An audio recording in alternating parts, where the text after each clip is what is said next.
O advogado Dr. Ezequiel Silveira, em transmissão ao vivo pelas redes sociais, relatou os esforços empreendidos pela Associação dos Familiares e Vítimas do 8 de Janeiro, a ASFAV, para sensibilizar autoridades da República sobre a situação dos presos políticos do ministro Alexandre de Moraes, assim como Clériston Pereira da Cunha, que morreu no cárcere, apesar de haver um pedido de soltura da Procuradoria-Geral da República, que não foi sequer analisado pelo ministro, há outros presos aguardando a análise de seus casos.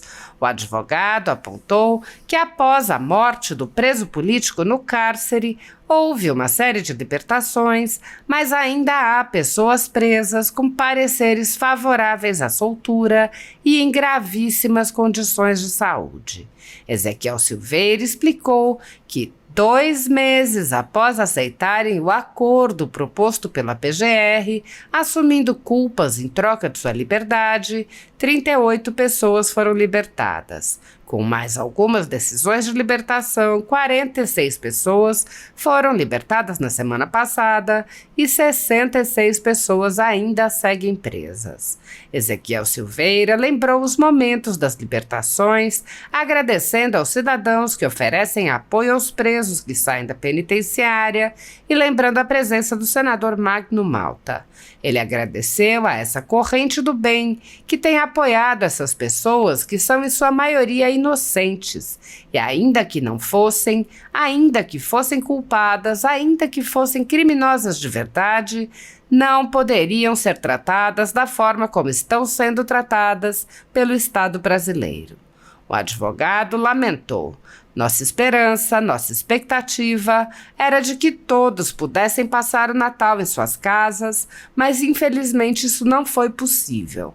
Essas pessoas seguem presas, mas a gente vai continuar trabalhando, vai continuar lutando. Não paramos nem um segundo de trabalhar e a coisa pode mudar. A qualquer momento podem sair novas decisões e nós vamos continuar lutando por isso. O advogado relatou que a ASFAV entregou ofícios ao Supremo Tribunal Federal, ao Ministério da Justiça, ao Ministério de Direitos Humanos, à Procuradoria-Geral da República, à Defensoria Pública e aos gabinetes de cada um dos ministros do STF, enfatizando a questão das pessoas que têm graves problemas de saúde e podem vir a óbito, como ocorreu com Clériston Pereira da Cunha e o Clésio. Silveira lembrou: as prisões são ilegais, os processos são nulos e a gente precisa fazer com que a justiça seja restabelecida. No início do ano, mais de 2.000 pessoas foram presas em massa a mando do ministro Alexandre de Moraes do Supremo Tribunal Federal, sem qualquer individualização de condutas nem respeito ao devido processo legal. Muitos brasileiros estão vivendo sob o jugo de uma ditadura em que seus direitos e garantias fundamentais estão sendo desrespeitados. O país tem presos políticos e pessoas, jornais e sites censurados. Para milhares de famílias, o Natal será o pior de suas vidas, com privação de liberdade, patrimônio e renda, em meio à perseguição política aberta. Para a família do preso político Clériston Pereira da Cunha, será o primeiro Natal sem ele, morto no cárcere, porque o ministro Alexandre de Moraes não se dignou a analisar o pedido de soltura feito pelo Ministério Público. A totalidade da renda da Folha Política e também de outros canais e sites conservadores está sendo confiscada a mando do ministro Luiz Felipe Salomão, ex-corregedor do Tribunal Superior Eleitoral, em uma decisão que recebeu o respaldo dos ministros Luiz Roberto Barroso, Alexandre de Moraes e Edson Fachin. Todos os rendimentos de mais de 29 meses de trabalho de jornais, canais e sites conservadores estão sendo retidos sem previsão legal. Anteriormente, a Folha Política teve sua sede invadida e todos os seus equipamentos apreendidos a mando do ministro Alexandre de Moraes, em inquérito que foi arquivado por falta de indícios de crime. Se você apoia o trabalho da Folha Política e pode ajudar o jornal a permanecer em funcionamento, doe qualquer valor à empresa Raposo Fernandes através do Pix, usando o QR Code que aparece na tela ou o código ajude@folhapolitica.org. Caso não utilize Pix, há a opção de transferência bancária para a conta da empresa Raposo Fernandes, disponível na descrição deste vídeo e no comentário fixado no topo. Há mais de 10 anos, a Folha Política vem mostrando para você os fatos da política brasileira, fazendo a cobertura dos 3 poderes e dando voz a pessoas que o cartel midiático quer calar. Pix ajude@folhapolitica.org. Assista. Queria iniciar justamente falando dessa situação aí das últimas liberdades, né? Na semana passada, inclusive a gente estava aqui na live, né? Quando nós ficamos sabendo aí que já estavam saindo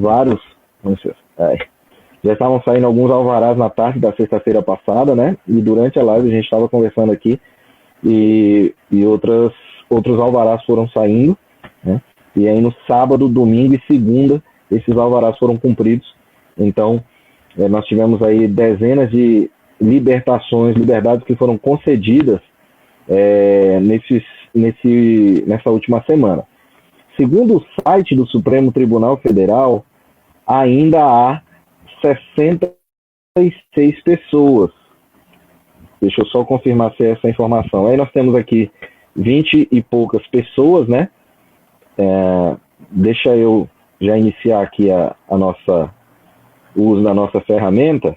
Olha só, segundo o site do próprio Supremo Tribunal Federal, o STF validou 38 acordos, né? Então 38 pessoas que assinaram o acordo de não persecução penal já tiveram esse acordo homologado. E a gente já ouviu, inclusive, de algumas pessoas que foram retirar essas tornozeleiras, lembrando que essas pessoas firmaram esses acordos aí há aproximadamente 2 meses, e aí foi o tempo que demorou para que eles fossem homologados, e agora elas já assinaram o acordo de não persecução penal. A gente pode até falar sobre um ANPP depois, né? Mas o que eu queria falar com vocês era isso aqui, ó. Concede liberdade provisória a 46 acusados pelos atos golpistas, né, como eles chamam, do 8 de janeiro. Então, 46 pessoas tiveram a sua liberdade e ainda seguem presas 66. 66 dessas 66, 25 são investigados por financiamento e licitação. A grande maioria está presa nos estados, né? Aqui em Brasília, salvo engano, nós temos aí 21 pessoas ainda presas aqui, fora os policiais, né? Então, na semana passada a gente teve aí essa boa notícia dessa libertação dessas pessoas.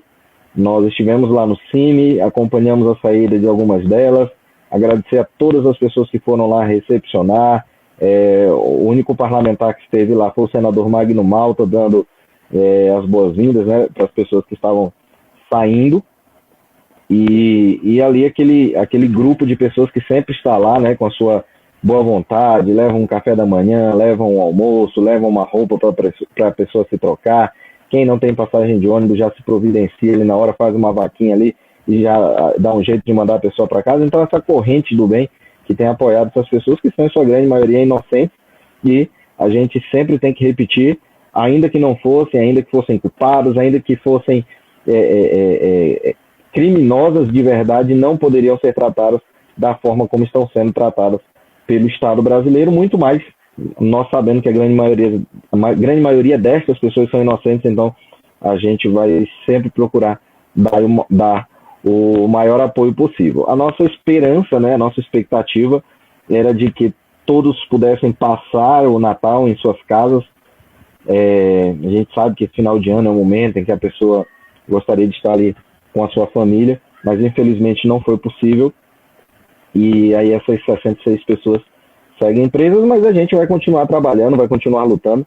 A gente ainda tem aí uma semana antes do final do ano, né? E nós não paramos nem um segundo de trabalhar e a coisa pode mudar, né? A qualquer momento podem sair novas decisões e a gente vai continuar lutando por isso. E falando em luta, né, queria mostrar para vocês aqui um pouco do trabalho que nós desenvolvemos através da associação durante essa semana que passou. Nós oficiamos a diversos órgãos, tá, da República durante essa semana que passou. Cadê? Ficou branco aqui o negócio. Por isso que agora apareceu. E nós oficiamos o Supremo Tribunal Federal, nós oficiamos o Ministério da Justiça, Ministério dos Direitos Humanos, PGR, Defensoria Pública, os gabinetes de todos os ministros do Supremo Tribunal Federal. Então, nós fizemos esse relatório a respeito da situação, principalmente daquelas pessoas que estão com problemas de saúde, e aí a gente precisa enaltecer o trabalho da doutora Gabriela, que é presidente da ASFAV, que ela tem tratado isso com todo cuidado, olhando a situação de cada pessoa, colhendo provas, fazendo ali a juntada de documentos, encaminhando para essas instituições. A gente tem dado ali o apoio, mas a Gabriela que tem tomado a frente disso daí, a gente não poderia estar mais feliz de ter uma pessoa tão dedicada como ela nessa luta pela liberdade dessas pessoas e pela justiça, certo? Então, esse aqui é um exemplo de ofício que nós enviamos essa semana. Nós enviamos ofícios específicos em relação a 4 casos, que são casos graves de saúde. Deixa eu tirar aqui um pouquinho. Que foram o Coronel Naime, o Seu Jorginho, o Seu Messias e o Claudinei. Então, esses 4 casos, nós oficiamos esses órgãos individualmente sobre a situação de cada um deles, porque são pessoas que estão com problemas seríssimos de saúde, gravíssimos, e a gente está receoso de que aconteça alguma coisa com essas pessoas, e por isso a gente tem afirmado tão veementemente pela liberdade deles, né, pugnado pela liberdade dessas pessoas. Mas nós temos insistido também pela liberdade de todos os demais. Esse aqui é um modelo de ofício que a gente remeteu para essas instituições que eu falei, onde a gente fala aqui, informamos que se encontram na prisão preventiva no complexo da Papuri penitenciárias de todo o país, pessoas idosas, outras com comorbidades graves, pareceres para a liberdade provisória, filhos menores de 12 anos, únicos provedores das famílias. Alguns dos pedidos da defesa não são apreciados. Então, são várias situações que nós temos levantado aqui. Então, algumas pessoas nós temos feito pedido de extensão da liberdade e questões relacionadas à saúde, como, por exemplo, do Aécio, do Charles, Davis Baek, Fernando Kevin, Gilson Manuel, Jorginho Cardoso, Leonardo Alves, Manuel Messias, Matheus Lima, Renan da Silva, Tiago Matar, Wellington Macedo, Marco Alexandre, né? As pessoas que estão presas nos batalhões, né? Os policiais, o Fábio Augusto, Clepter Rosa, Marcelo Casimiro, Jorge Naime, Paulo José, Flávio Silvestre, Cláudio Mendes, Rafael Pereira, João Batista Gama, Cláudio Augusto, Silvinei Vasques, e pessoas com parecer para a liberdade provisória da PGR com comorbidades graves, que é o caso do seu Jorge Luiz, o Claudinei, João Batista, Matheus Bonfim, Marcelo Cano, Alexandre Augusto, Laudenir Vieira, Cleiton Costa e os presos da Operação Lesa Pátria que estão em outros estados, o Diego Dias, a Daiane Mohamed, a Sara Sani, Antônio Cláudio, Laudenir Vieira, Marcelo Fernandes, Leandro Muniz, João Paulo, Ramiro Alves, Fábio Alexandre, Erlon Paliota, Daniel José, Débora Rodrigues, Nelson Ribeiro, Walter Pereira, Aildo Francisco, Dirley Paz, Juliano Martins, Maria de Fátima Mendonça, que é idosa, né? Fabrício Cisneros, Gilberto Carlos, José de Arimateia, César Guimarães, José Carlos da Silva, Luiz Antônio Vilar, Jaqueline Aparecida, Soraya de Mendonça, Marcos Soares, Ana Priscila, Rodrigo Lima, Alexandre Bento, Eliane Amorim e Marlúcia Ramiro. Então, todas essas pessoas, nós estamos solicitando a liberdade delas. Se há algum parente, se alguma pessoa que está assistindo essa live aqui, algum parente seu que está preso por conta seja da Operação Lesa Pátria, atos do 8 de janeiro, e que não consta dessa lista, entre em contato conosco, que a gente vai ter o maior prazer de atender e pugnar pela liberdade também do seu parente, porque a gente entende essas prisões como ilegais, esses processos são nulos, e a gente precisa fazer com que a justiça seja restabelecida.